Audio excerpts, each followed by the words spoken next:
이제 정말로 끝을 볼 때가 된 것 같군요. 평범한 간병인으로 보이던 여자의 눈빛이 순간 달라졌습니다. 저 여자 뭐야? 그 순간 모든 사람들이 깨달았죠. 그녀는 단순한 간병인이 아니었다는 것을. 구독과 좋아요 부탁드립니다. 서울 강남구 청담동 한복판의 우뚝 선 고급 빌라. 그곳에서 박소영은 오늘도 어김없이 하루를 시작하고 있었어요. 35살의 나이에 단정하게 묶은 머리, 깔끔한 간병인 유니폼을 입은 모습은 그저 평범한 전문 간병인처럼 보였죠. 하지만 소영의 눈 어딘가에는 남다른 예리함이 스며 있었습니다. 박소영 씨, 오늘 오전 약 복용 시간부터 다시 한번 확인해보죠. 침실에서 들려오는 차가운 목소리의 주인은 황태준 회장이었어요. 68세의 나이에도 불구하고 여전히 카리스마 넘치는 그는 3년 전 뇌졸중으로 쓰러진 후 거동이 불편해져 간병인의 도움을 받고 있었습니다. 네, 회장님. 오전 8시 혈압약, 9시 30분 혈액순환 개선제, 그리고 오후 2시에 물리치료 예정입니다. 소영은 차분하게 스케줄표를 펼치며 대답했어요. 하지만 마음속으로는 복잡한 감정이 일고 있었죠. 이 집에 온 지 벌써 6개월이 지났지만 황태준 회장은 여전히 냉정하고 까다로웠거든요. 박소영 씨, 어제 내가 지시한 운동기구 정리는 했나? 네, 모두 정리해서 물리치료실에 배치해 두었습니다. 황태준은 무표정한 채로 고개를 끄덕였어요. 소영은 그런 회장을 바라보며 씁쓸한 마음이 들었습니다. 이 냉혹한 사업 세계에서 살아남느라 마음의 문을 굳게 닫아버린 사람처럼 보였거든요. 점심시간이 되자 소영은 집 안의 다른 직원들과 함께 식사를 하고 있었어요. 소영 언니, 정말 대단해요.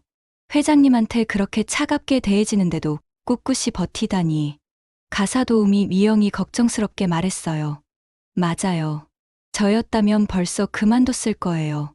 회장님 성격이 얼마나 까다로우신데. 운전기사 김 기사도 고개를 저으며 말했죠. 소영은 담담하게 대답했어요. 괜찮습니다. 모든 분이 각자의 사연이 있으시잖아요. 사실 소영에게도 남들이 모르는 깊은 과거가 있었어요. 경찰 특공대에서 활동했던 그 시절. 생과 사의 갈림길에서 동료들과 함께 해왔던 치열한 나날들 말이에요.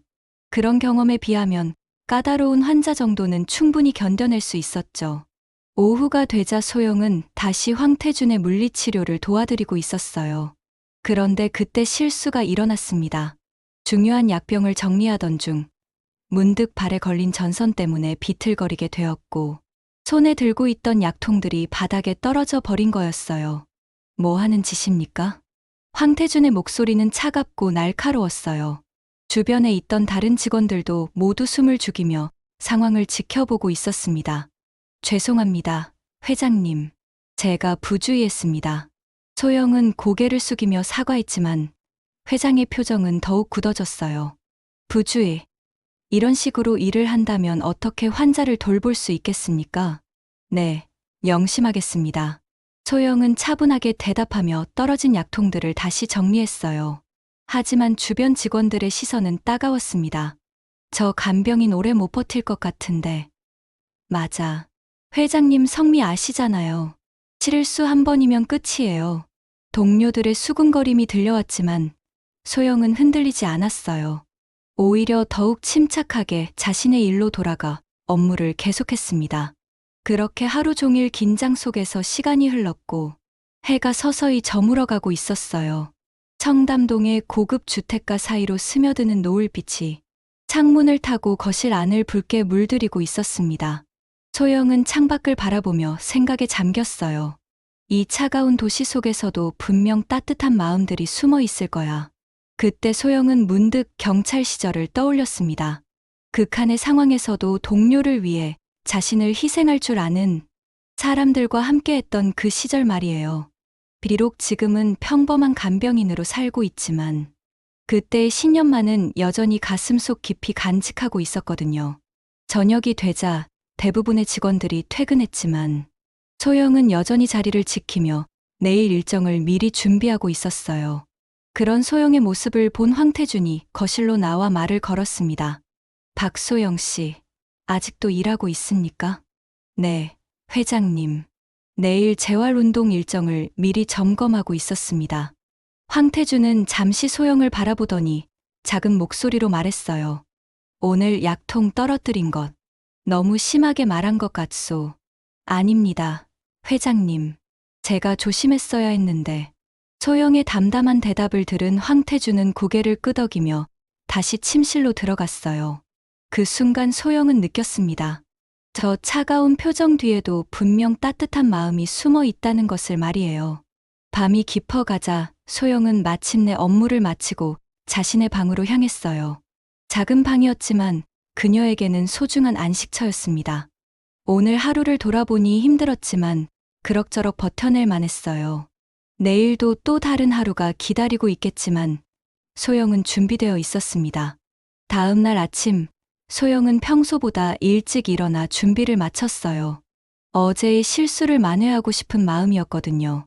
황태준 회장도 평소와 다름없이 하루를 시작했지만 소영에 대한 시선이 조금씩 달라지고 있었어요. 회장님, 오늘 오전에 정형외과 검진이 예정되어 있고 오후에는 물리치료사가 방문할 예정입니다. 알겠소. 그런데 박소영 씨, 혹시 이전에 의료 관련 일을 해본 적이 있소? 갑작스러운 질문에 소영은 잠시 당황했어요. 네. 응급처치 교육을 받은 적이 있습니다. 사실 경찰 특공대에서 받은 전문적인 응급의료 훈련이었지만 굳이 자세히 말할 필요는 없다고 생각했어요. 그런가요? 어제 보니 움직임이 꽤 전문적이던데.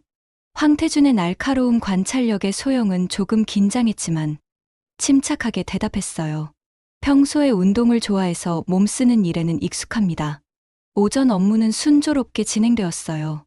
검진도 무사히 마쳤고 각종 처방전 정리도 완벽하게 해냈습니다. 소영은 점심시간이 되자 잠시 안도의 한숨을 내쉬었어요. 오늘은 별탈 없이 넘어갈 것 같네. 그런데 바로 그때였어요. 점심을 먹고 돌아와 오후 업무를 준비하던 중 소영은 회장의 중요한 서류를 정리하고 있었습니다. 그런데 또다시 실수가 일어났어요. 테이블 모서리에 팔이 부딪히면서 손에 들고 있던 서류 파일이 바닥으로 떨어진 거였습니다. 종이들이 사방으로 흩어지며 바닥에 널브러졌어요. 아, 이런. 소영이 당황해서 서류를 줍려는 순간 거실 문이 열렸습니다. 황태준 회장이 나타난 거였죠. 또 뭡니까? 회장의 목소리에는 어제보다 더 큰 짜증이 섞여 있었어요. 어제에 이어 오늘도 같은 실수를 반복한 것에 대한 불만이었죠. 죄송합니다, 회장님. 어제도 그러더니 오늘도 또 이런 식입니까? 도대체 정신이 어디에 있는 겁니까? 주변에 있던 다른 직원들이 모두 상황을 지켜보고 있었어요. 그들의 눈빛에는 동정과 걱정이 섞여 있었습니다. 저 간병인 정말 오래 못 버틸 것 같아. 맞아. 회장님이 저렇게 화내시는 거 오랜만에 보네. 불쌍하긴 하지만 이 정도면 자업자득 아닌가? 직원들의 속삭임이 소영의 귀에 들려왔지만 그녀는 흔들리지 않았어요. 오히려 더욱 차분하게 흩어진 서류를 정리하며 고개를 숙였습니다. 정말 죄송합니다, 회장님. 앞으로 더욱 주의하겠습니다. 황태준은 한동안 소영을 노려보더니 결국 한숨을 내쉬며 말했어요. 박소영 씨, 이번이 마지막입니다. 다음에 또 이런 일이 일어나면 그때는 정말. 네, 알겠습니다. 소영은 담담하게 대답했지만 마음속으로는 씁쓸했어요. 아무래도 이 집에서의 생활이 쉽지만은 않을 것 같았거든요. 오후 3시가 되자 물리치료사가 도착했습니다. 소영은 완벽하게 준비된 치료실에서 회장의 재활운동을 도왔어요. 다행히 이번에는 아무런 실수 없이 모든 것이 순조롭게 진행되었습니다. 박소영 씨, 오늘 치료 준비 정말 잘했소. 치료가 끝난 후 황태준이 드물게 칭찬을 해주었어요. 소영은 조용히 미소를 지으며 고개를 숙였습니다. 감사합니다, 회장님. 그렇게 오후 업무도 무사히 마치고 해가 서서히 기울어가고 있었어요. 소영은 창밖을 바라보며 오늘 하루를 돌아보고 있었습니다. 비록 실수가 있었지만 그럭저럭 하루를 버텨낸 것 같았어요. 그런데 바로 그때였습니다. 집 밖에서 이상한 움직임이 포착되었어요. 검은색 승용차 여러 대가 황태준 회장 댁 앞 골목에 일렬로 서더니 차에서 검은 정장을 입은 남자들이 우르르 내리기 시작한 거였습니다. 소영은 본능적으로 뭔가 이상하다는 것을 느꼈어요. 경찰 시절 단련된 직감이 위험을 감지한 거였죠. 그 남자들의 움직임과 표정에서 범상치 않은 기운이 느껴졌거든요. 저 사람들이 누구지? 소영이 창문 너머로 그들을 관찰하고 있을 때 집 입구에서 소란이 일어나기 시작했어요. 경비원이 급하게 움직이고 있었고 다른 직원들도 웅성거리며 불안해하고 있었습니다. 무슨 일이지? 소영은 급하게 황태준 회장이 있는 거실로 향했어요. 회장에게 상황을 알려드려야 했거든요. 회장님, 집 밖에 수상한 사람들이 나타났습니다. 경찰에 신고를 해야 할 것 같습니다. 황태준은 소영의 말을 듣고 창밖을 내려다보았어요. 그의 얼굴이 순간 굳어졌습니다. 저들이 설마. 그 순간 현관문에서 벨소리가 울리기 시작했어요.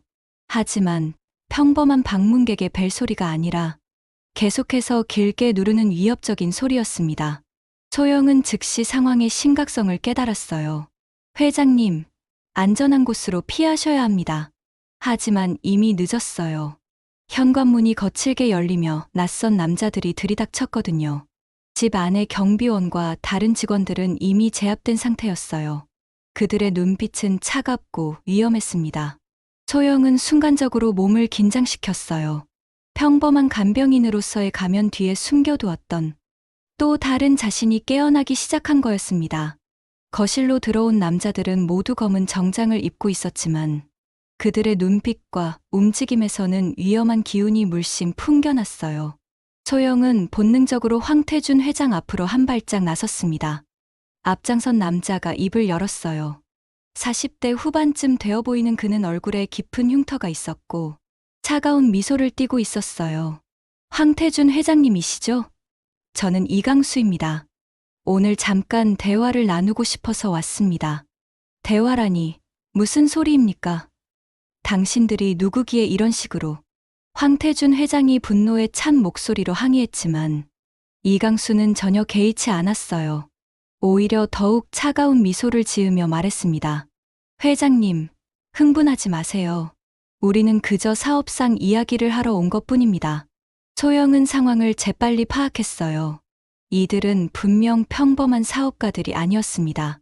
그들의 몸짓과 눈빛에서 느껴지는 살기, 그리고 조직적인 움직임을 보니 조폭일 가능성이 높았거든요. 회장님, 제가 경찰에 신고를.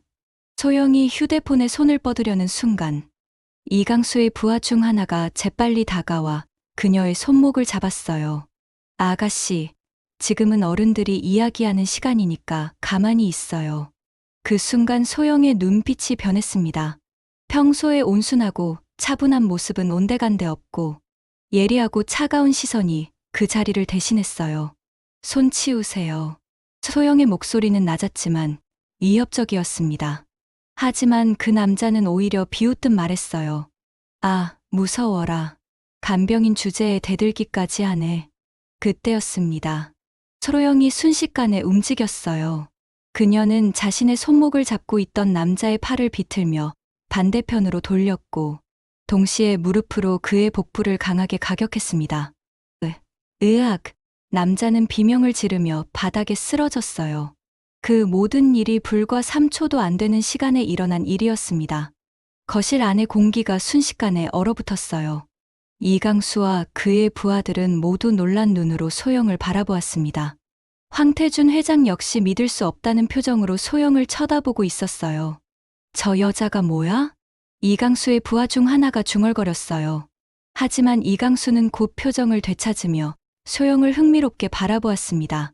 흥미롭군요. 평범한 간병인이 아니었네요. 소영은 쓰러진 남자를 내려다보며 차갑게 말했어요. 경고했는데 듣지 않으셨네요. 그녀의 움직임과 기술을 본 이강수는 이제 소영을 단순한 간병인으로 보지 않았어요. 하지만 그렇다고 해서 물러설 생각은 전혀 없었습니다. 대단합니다. 하지만 우리가 여기 온 목적은 당신과 싸우는 게 아니에요. 이강수는 다시 황태준 회장을 향해 돌아섰어요. 회장님, 이제 진짜 이야기를 해볼까요? 저희가 원하는 건 간단합니다. 태준 메디칼의 신약 개발 데이터 일부를 저희에게 넘겨주시면 됩니다. 말도 안 되는 소리. 내가 왜 당신들 같은 자들에게. 회장님, 거절하시면 안 됩니다. 이강수의 목소리가 더욱 차가워졌어요. 그의 부하들도 한 걸음씩 앞으로 나서며 위협적인 자세를 취했습니다. 소영은 재빨리 상황을 판단했어요. 상대방은 총 5명이었고 모두 훈련받은 것 같아 보였습니다. 하지만 그녀에게는 경찰 특공대에서 쌓은 경험과 기술이 있었어요. 회장님, 제 뒤로 오세요. 소영이 황태준을 자신의 뒤로 보내며 조폭들과 마주섰어요. 이강수는 그런 소영을 보며 웃음을 터뜨렸습니다. 정말 대단한 충성심이군요. 하지만 여자 하나가 우리 모두를 상대할 수 있다고 생각하세요? 해보면 알겠죠. 소영의 대답은 간단했어요. 그녀는 이미 마음의 준비를 마쳤습니다. 평범한 간병인으로서의 가면을 완전히 벗어던지고 과거 특공대에서 단련했던 실력을 발휘할 때가 온 거였어요. 이강수가 손짓을 하자 그의 부하들이 소영을 향해 달려들었습니다. 하지만 소영은 전혀 당황하지 않았어요. 오히려 침착하게 첫 번째 공격자의 주먹을 피하며 반격했습니다. 그녀의 움직임은 물 흐르듯 자연스러웠어요. 왼쪽에서 오는 발차기를 몸을 돌려 피하고 동시에 팔꿈치로 상대의 옆구리를 가격했습니다. 두 번째 공격자가 뒤에서 달려들자 소영은 뒤돌아차기로 그를 제압했어요. 이런 미친. 세 번째 공격자가 놀라며 뒤로 물러섰지만 소영은 기회를 놓치지 않았어요. 재빨리 다가가서 정확한 지점을 노린 타격으로 그를 무력화시켰습니다. 불과 몇 분 만에 이강수의 부하 4명이 모두 바닥에 쓰러졌어요. 거실 안에는 신음소리와 함께 긴장감이 가득했습니다. 이강수는 더 이상 여유로운 표정을 짓지 못했어요. 그의 눈빛에는 당황함과 분노가 뒤섞여 있었습니다. 당신 도대체 정체가 뭡니까? 소영은 거친 숨을 몰아쉬며 대답했어요. 그냥 평범한 간병인입니다. 황태준 회장은 믿을 수 없다는 표정으로 소영을 바라보고 있었어요. 자신이 알던 그 조용하고 순종적인 간병인이 이렇게 놀라운 실력을 가지고 있었다니 꿈에서도 상상할 수 없는 일이었거든요. 박소영 씨, 당신이. 하지만 상황은 아직 끝나지 않았어요. 이강수가 주머니에서 무언가를 꺼내려는 순간 소영은 재빨리 움직여 그의 손목을 잡았습니다. 위험한 생각은 하지 마세요. 이강수는 소영의 차가운 눈빛을 보며 손을 내려놓았어요.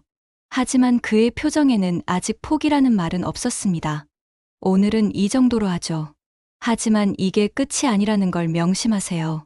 이강수는 쓰러진 부하들을 일으키며 거실을 나갔어요. 소영은 그들이 완전히 사라질 때까지 긴장을 늦추지 않았습니다. 조용해진 거실에서 황태준과 소영은 서로를 바라보고 있었어요. 둘 사이에는 말로 표현할 수 없는 긴장감이 흐르고 있었습니다. 조폭들이 떠난 후 거실은 마치 폭풍이 지나간 듯 어수선했어요. 바닥에는 뒤엉킨 의자와 흩어진 서류들이 널브러져 있었고 공기 중에는 아직도 긴장감이 맴돌고 있었습니다. 황태준 회장은 한동안 소영을 말없이 바라보고 있었어요. 평소 알고 있던 그 온순하고 조용한 간병인의 모습과 방금 전 보여준 놀라운 전투 실력 사이의 간극이 너무나 컸거든요. 박소영 씨. 황태준이 입을 열려는 순간 현관문이 다시 열렸어요. 경비원이 황급히 들어왔습니다. 회장님, 괜찮으십니까? 수상한 자들이 침입했다는 신고를 받고 경비원은 어수선한 거실 모습을 보고는 말을 멈췄어요. 그리고 침착하게 서 있는 소영을 의아한 눈으로 바라보았습니다. 도대체 무슨 일이 있었던 겁니까? 황태준은 잠시 망설이다가 대답했어요. 조폭들이 들어왔었소. 다행히 박소영 씨가 막아냈습니다. 박소영 씨요? 경비원은 믿을 수 없다는 표정으로 소영을 쳐다보았어요. 키도 그리 크지 않고 외모도 여리여리해 보이는 그녀가 조폭들을 물리쳤다는 말이 도저히 믿기지 않았거든요. 소영은 담담하게 말했습니다. 지금 중요한 것은 보안 체계를 점검하는 것입니다. 저들이 어떻게 이 집에 침입할 수 있었는지 확인해야 해요. 아, 네. 알겠습니다. 아, 네. 알겠습니다. 경비원은 여전히 어리둥절한 표정이었지만 소영의 말에 고개를 끄덕였어요. 그리고 급히 다른 직원들과 연락을 취하기 시작했습니다. 한편 집 밖에서는 이강수와 그의 부하들이 차에 타며 대화를 나누고 있었어요. 형님, 저 여자 뭡니까? 보통이 아니던데요. 부하 중 하나가 아픈 몸을 이끌고 말했어요. 이강수는 차창 밖으로 황태준의 집을 올려다보며 씁쓸하게 웃었습니다. 경찰 출신 같더군. 그것도 보통 경찰이 아니야. 그럼 어떻게 하죠? 이대로 포기할 건 아니시죠? 이강수의 눈빛이 차가워졌어요. 포기. 우리가 언제 한 번에 포기한 적이 있나? 오히려 더 재미있어졌잖아. 그는 휴대폰을 꺼내 어디론가 전화를 걸었습니다. 더 많은 사람을 보내줘. 그리고 그 집을 완전히 감시하라고. 다시 거실로 돌아가서 경비원의 점검이 끝난 후 황태준과 소영은 둘만 남게 되었어요. 어색한 침묵이 흘렸습니다. 박소영 씨, 솔직히 말해보시오. 당신의 정체가 무엇입니까? 황태준의 목소리에는 의심과 호기심이 뒤섞여 있었어요. 소영은 잠시 망설이다가 입을 열었습니다. 말씀드린 대로 저는 평범한 간병인입니다. 다만 과거에 경찰 일을 했을 뿐이에요. 경찰이라고 하기에는 너무나 전문적인 실력이었소. 특수부대 출신입니까? 소영은 고개를 끄덕였어요. 네, 그렇습니다. 하지만 지금은 그런 삶을 접고 평범하게 살고 싶어서 이곳에서 일하게 되었습니다. 황태준은 소영의 말을 들어도 여전히 의구심을 품고 있었어요. 수십 년간 사업을 해오면서 수많은 사람들을 만났지만 이처럼 수수께끼 같은 인물은 처음이었거든요. 그렇다면 왜 처음부터 말하지 않았어? 이력서에도 그런 내용은 없었는데 회장님께서 그런 경력을 좋아하실 것 같지 않았거든요. 대부분의 사람들이 전직 경찰, 특히 특수부대 출신을 부담스러워하니까요. 소영의 설명에 황태준은 수긍이 가는 듯했어요. 하지만 여전히 완전히 신뢰하지는 못하겠다는 표정이었습니다. 그런데 오늘 일로 보면 저들이 그냥 포기할 것 같지는 않소. 더 큰 문제가 생길 수도 있어요. 소영도 같은 생각이었어요. 이강수의 마지막 표정을 봤을 때 오늘 일이 끝이 아니라는 것을 직감할 수 있었거든요. 회장님, 당분간은 보안을 더욱 강화하시고 가능하면 외출도 조심해서 다니세요. 그런데 당신은 어떻게 할 겁니까?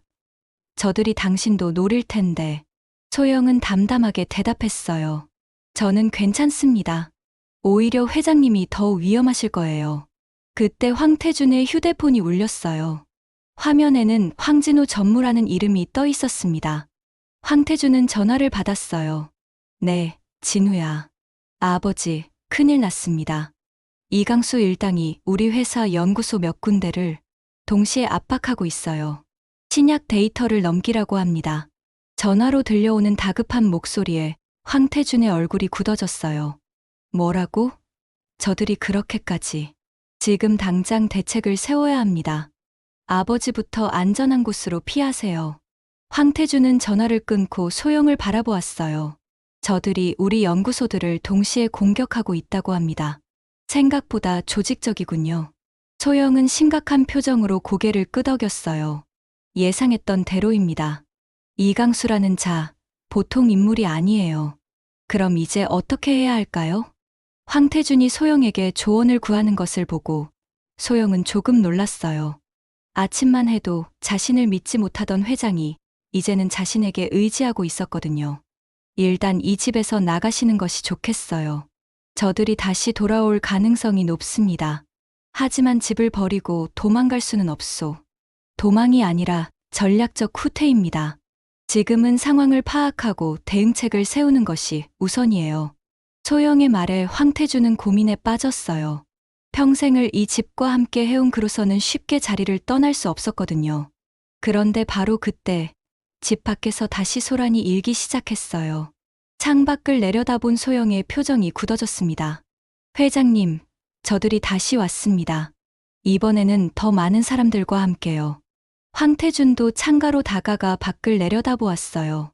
이강수의 부하들이 집 주변을 완전히 포위하고 있었습니다. 이제 정말 큰일이군요. 소영은 재빨리 상황을 분석했어요. 집 밖은 이미 포위되었고 일반적인 방법으로는 탈출이 불가능해 보였습니다. 회장님, 이제 정말로 제가 도와드려야 할 것 같습니다. 하지만 당신 혼자서 저 많은 사람들을 혼자가 아닙니다. 이 집 직원들도 제 편이니까요.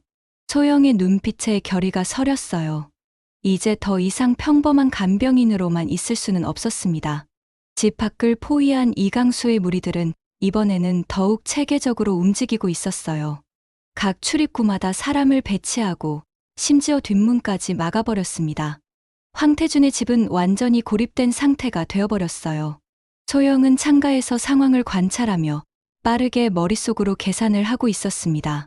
상대방의 수는 대략 15명 정도, 모두 훈련받은 것 같아 보였어요.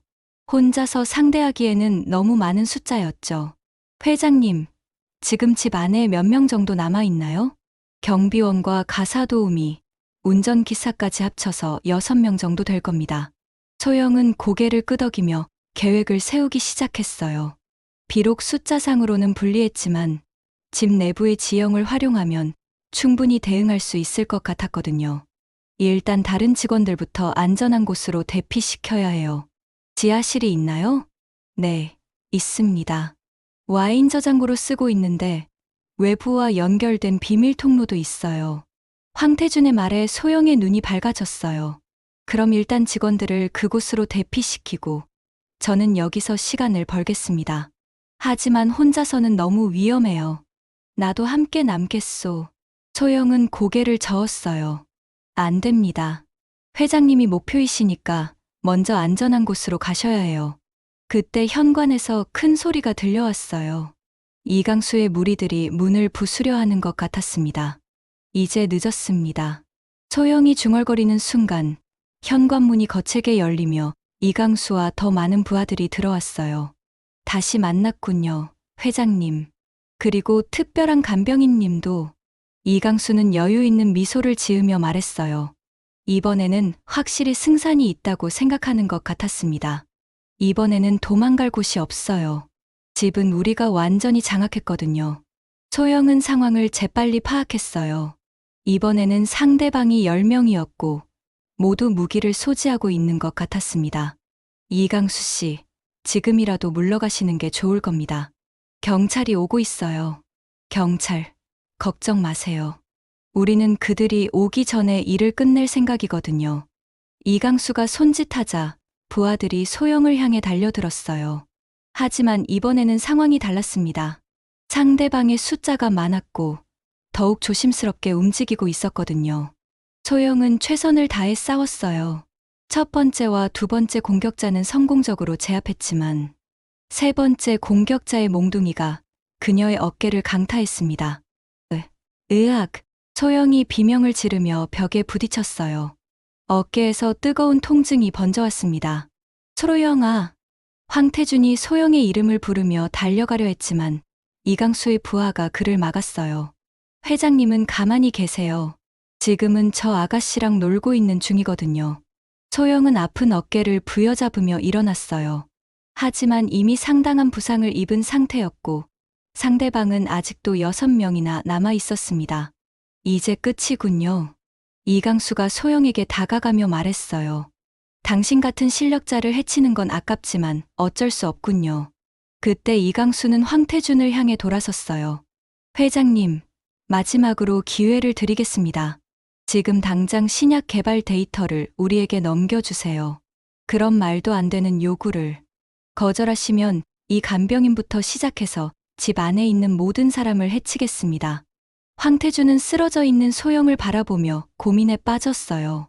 그녀가 자신을 지키려다 다친 것을 보니 마음이 아팠거든요. 박소영 씨, 미안합니다. 소영은 힘겹게 고개를 들어 황태준을 바라보았어요.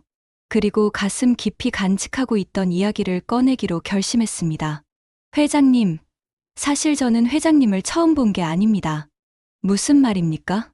소영은 힘겹게 목에 걸린 낡은 목걸이를 풀어 황태준에게 보여주었어요. 이것 혹시 기억하시나요?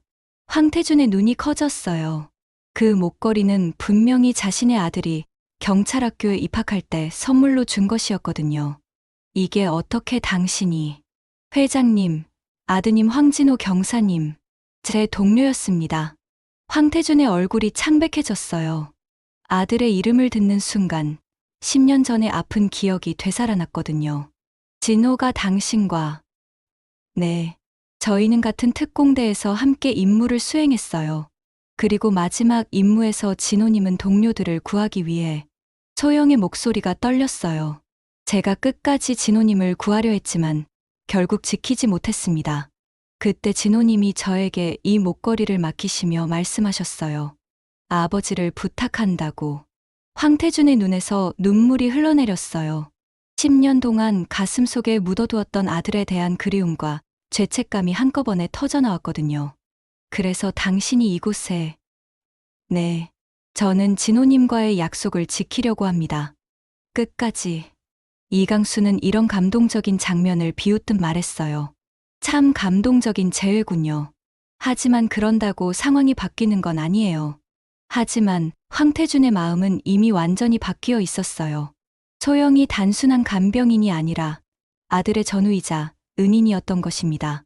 황태준은 소영이 건네준 낡은 목걸이를 떨리는 손으로 받아들였어요.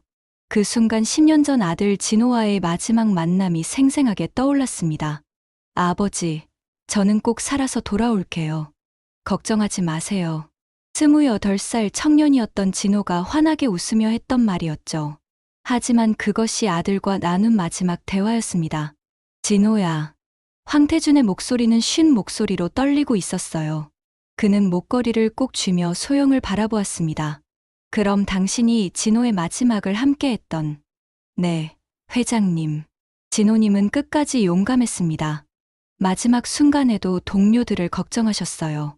소영은 상처 입은 몸을 억지로 일으키며 말했어요. 그리고 아버지에 대한 이야기를 많이 하셨어요. 얼마나 자랑스러운 아버지인지, 언젠가 꼭 아버지께 인정받고 싶다고. 황태준의 눈에서 눈물이 계속 흘러내렸습니다. 아들을 잃은 슬픔과 함께 그동안 알지 못했던 아들의 마음을 뒤늦게 알게 된 아픔이 밀려왔거든요. 이강수는 이런 감정적인 장면을 못마땅하게 바라보고 있었어요. 참 보기 좋은 가족 상봉이군요. 하지만 시간은 계속 가고 있어요. 어서 결정하세요. 하지만 황태준은 더 이상 예전의 황태준이 아니었습니다. 소영이 자신의 아들의 전우라는 사실을 알게 된 순간부터 그의 마음속에는 새로운 결심이 자라고 있었거든요. 이강수 씨, 내가 당신들에게 굴복할 줄 알았나요? 황태준의 목소리에는 이전과는 다른 힘이 실려 있었어요. 이 아이는 내 아들을 대신해서 내 곁에 와 있었던 거였소. 그런 아이를 지키지 못한다면 나는 아버지로서 실격이지. 이강수는 황태준의 변화를 감지하고 경계심을 드러냈어요. 회장님, 감정에 휘둘리시면 안 돼요. 현실을 보세요. 지금 상황에서 선택권은 우리에게 있어요. 그때 소영이 힘겹게 일어서며 말했어요. 회장님, 괜찮습니다. 저는 이미 각오했어요. 아니야, 소영아. 황태준이 처음으로 소영을 이름으로 불렀어요. 진호가 당신에게 나를 부탁했다면 이제는 내가 당신을 지킬 차례야. 소영은 황태준의 말을 듣고 가슴이 뭉클해졌어요. 그동안 차갑고 까다로운 환자로만 여겼던 그가 이제는 진짜 아버지처럼 자신을 걱정해주고 있었거든요. 회장님, 소영아, 진호가 살아있었다면 너와 비슷한 나이였을 거야. 그 아이가 너에게 나를 맡겼다면 이제 너는 내 딸이나 다름없어. 이강수는 이런 감정적인 대화에 짜증을 내며 소리쳤어요. 그만해요. 이 감동적인 가족 모임은 나중에 하고 지금 당장 답을 주세요. 그때 집 밖에서 사이렌 소리가 들려왔어요. 경찰이 도착한 것 같았습니다. 이강수의 얼굴이 굳어졌어요. 이런, 생각보다 빨리 왔군요. 그는 부하들에게 급하게 지시했어요. 빨리 끝내라. 시간이 없어. 부하들이 소영과 황태준을 향해 달려들었지만 이번에는 상황이 달랐어요. 소영은 비록 상처를 입었지만 마음속에서 새로운 힘이 솟아나고 있었거든요. 이제 더 이상 혼자가 아니야. 소영은 황태준을 등 뒤에 두고 부하들과 맞서 싸웠어요. 비록 어깨에 부상을 입었지만 아버지 같은 사람을 지켜야 한다는 일념으로 모든 고통을 참았습니다. 첫 번째 공격자의 주먹을 피하며 반격했고, 두 번째 공격자의 발차기를 막아내며 되받았어요.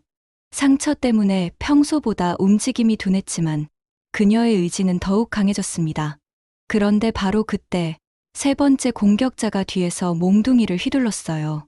소영이 미처 피하지 못하는 순간이었습니다.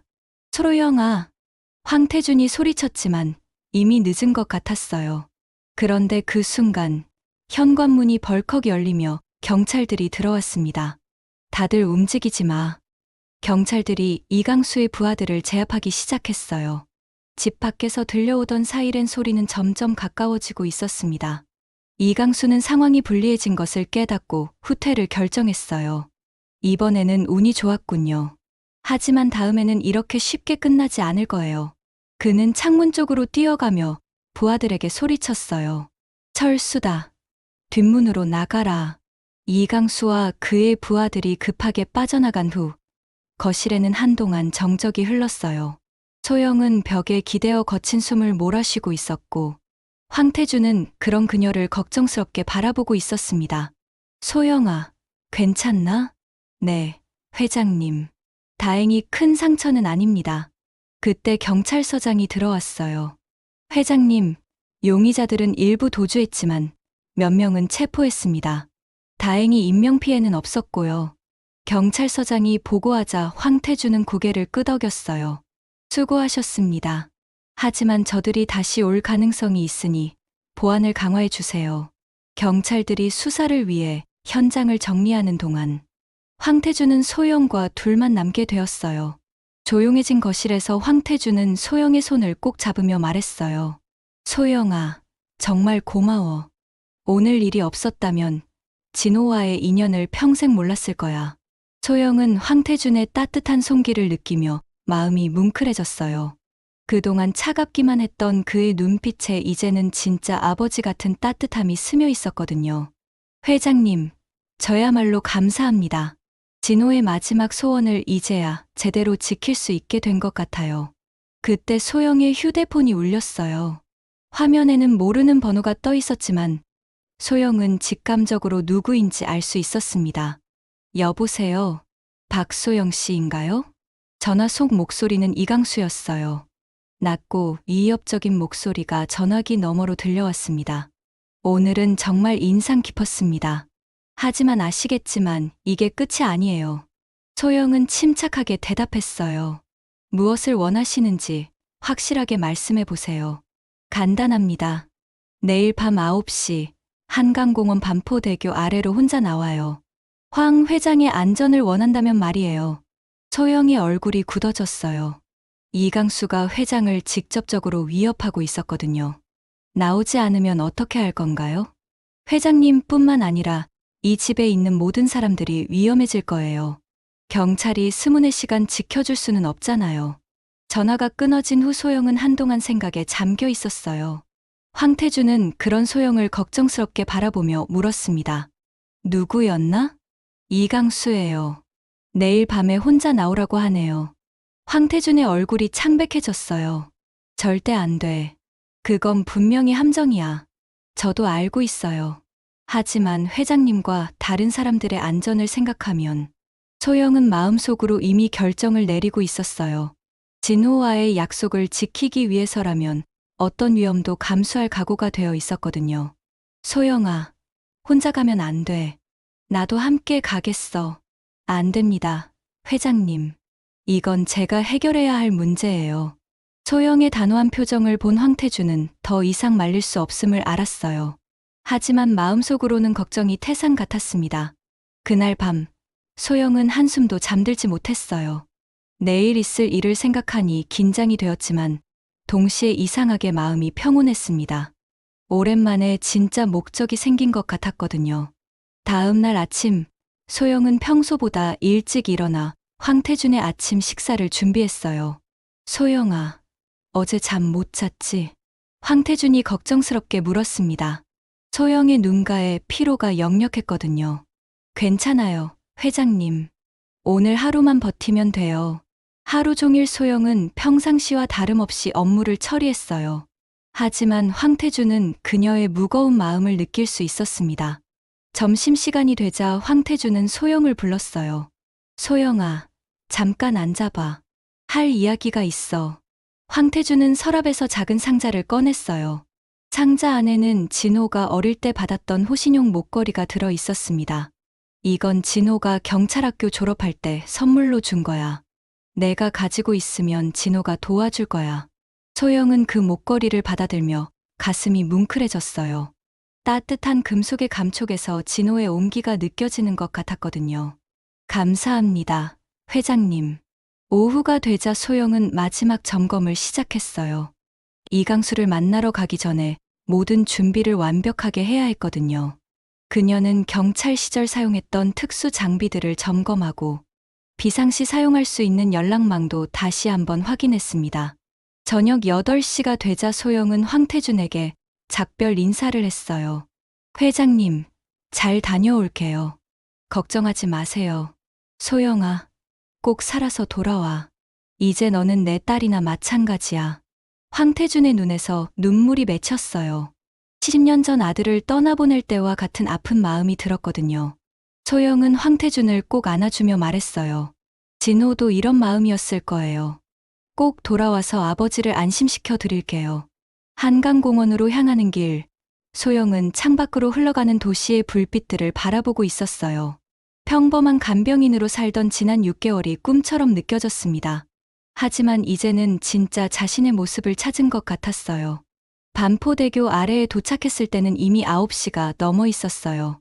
어둠 속에서 이강수와 그의 부하들이 기다리고 있었습니다. 시간을 잘 지키는군요. 이강수가 그림자 속에서 나타나며 말했어요. 그의 주변에는 대략 7명의 부하들이 둘러서 있었습니다. 약속대로 혼자 왔어요. 이제 무엇을 원하는지 말해보세요. 소영은 침착하게 대답했지만 마음속으로는 긴장하고 있었어요. 상대방의 숫자가 예상보다 많았거든요. 간단합니다. 황 회장을 설득해서 우리가 원하는 자료를 넘겨주게 하세요. 그러면 모두 평화롭게 해결될 거예요. 그게 불가능하다는 건 이미 알고 계시잖아요. 소영의 단호한 대답에 이강수는 씁쓸하게 웃었어요. 그렇다면 다른 방법을 써야겠군요. 그가 손짓하자 부하들이 소영을 포위하기 시작했습니다. 하지만 소영은 전혀 당황하지 않았어요. 오히려 마음이 더욱 차분해졌습니다. 이런 상황이야말로 그녀가 진짜로 빛을 발할 수 있는 때였거든요. 이강수, 마지막으로 기회를 드릴게요. 지금이라도 물러가시면 모든 걸 깔끔하게 정리해드리겠어요. 재미있는 제안이군요. 하지만 거절하겠어요. 이강수의 신호와 함께 부하들이 일제히 소영에게 달려들었어요. 하지만 이번에는 소영이 먼저 움직였습니다. 그녀는 가장 가까이 있던 공격자의 발목을 걸어 넘어뜨리고 동시에 두 번째 공격자의 주먹을 피해 반격했어요. 밤 공기 속에서 격투가 벌어졌습니다. 소영의 움직임은 물과 같이 자연스러웠고 바람처럼 빨랐어요. 세 번째와 네 번째 공격자를 연달아 제압한 후 그녀는 잠시 숨을 고르며 남은 상대들을 확인했습니다. 아직 4명이 더 남아 있었어요. 그런데 바로 그때 예상치 못한 일이 일어났어요. 한강 저편에서 경찰 사이렌 소리가 들려오기 시작한 거였어요. 이런, 경찰이 왔군요. 이강수의 얼굴이 굳어졌어요. 소영은 조용히 미소를 지었습니다. 사실 그녀는 오기 전에 이미 경찰에 신고를 해두었었거든요. 놀라셨나요? 저도 바보는 아니거든요. 영리하군요. 하지만 아직 끝나지 않았어요. 이강수가 주머니에서 무언가를 꺼내려는 순간 소영이 재빨리 달려가 그의 손목을 잡았어요. 둘 사이에 치열한 몸싸움이 벌어졌습니다. 이강수는 생각보다 실력이 좋았어요. 하지만 소영의 특수 훈련받은 기술을 당해낼 수는 없었습니다. 몇 분간의 격투 끝에 소영이 이강수를 제압하는 데 성공했어요. 이제 끝이에요. 소영이 이강수를 바닥에 눌러 제압하고 있을 때 경찰들이 현장에 도착했어요. 다들 손들고 엎드려. 경찰들의 외침과 함께 남은 부하들도 모두 체포되었습니다. 사건이 마무리된 후 소영은 경찰서에서 조서를 작성했어요. 모든 진술이 끝나고 집으로 돌아가는 길, 그녀의 휴대폰이 울렸습니다. 소영아, 괜찮나? 뉴스에서 봤는데. 황태준의 걱정스러운 목소리가 들려왔어요. 네, 회장님. 모든 게 해결되었어요. 이제 정말로 끝났습니다. 소영의 목소리에는 안도감과 함께 성취감이 섞여 있었어요. 진호와의 약속을 마침내 지켜낸 기분이었거든요. 집에 도착했을 때 황태준은 현관에서 소영을 기다리고 있었어요. 그는 소영을 보자마자 따뜻하게 안아주었습니다. 고생했어, 소영아. 정말 고생 많이 했어. 진호가 지켜보고 있었을 거예요. 소영은 목에 걸린 호심 목걸이를 만지며 말했어요. 그 순간 두 사람은 모두 진호의 존재를 느낄 수 있었습니다. 비록 세상을 떠났지만 그가 만들어준 인연이 두 사람을 이어주고 있었거든요. 다음 날 아침, 소영은 평소와 같이 황태준의 아침 식사를 준비하고 있었어요. 하지만 이제는 모든 게 달라 보였습니다. 더 이상 그녀는 단순한 간병인이 아니라 진짜 가족이 된 것 같았거든요. 소영아, 앞으로 계획이 뭐야? 황태준이 아침 식사를 하며 물었어요. 계속 회장님 곁에서 간병인으로 일하고 싶어요. 이제 진짜 목적을 찾은 것 같거든요. 황태준은 따뜻하게 미소를 지었어요. 그래, 이제 우리는 진짜 가족이야. 그렇게 평범한 간병인 박소영의 숨겨진 과거는 막을 내렸어요. 하지만 그녀에게는 새로운 삶이 시작되고 있었습니다. 진호와의 약속을 지키면서 동시에 새로운 아버지를 얻게 된 거였어요. 청담동의 아침 햇살이 창문을 통해 스며들면서 두 사람의 하루가 다시 시작되었습니다. 이제 더 이상 숨길 과거도 지켜야 할 비밀도 없었어요. 진호가 하늘에서 지켜보는 가운데 아버지와 딸은 진짜 가족이 되어 새로운 일상을 만들어가고 있었습니다. 이번 이야기는 여기서 마칠게요. 재미있으셨다면 좋아요와 구독 부탁드립니다. 오늘도 행복하세요. 감사합니다.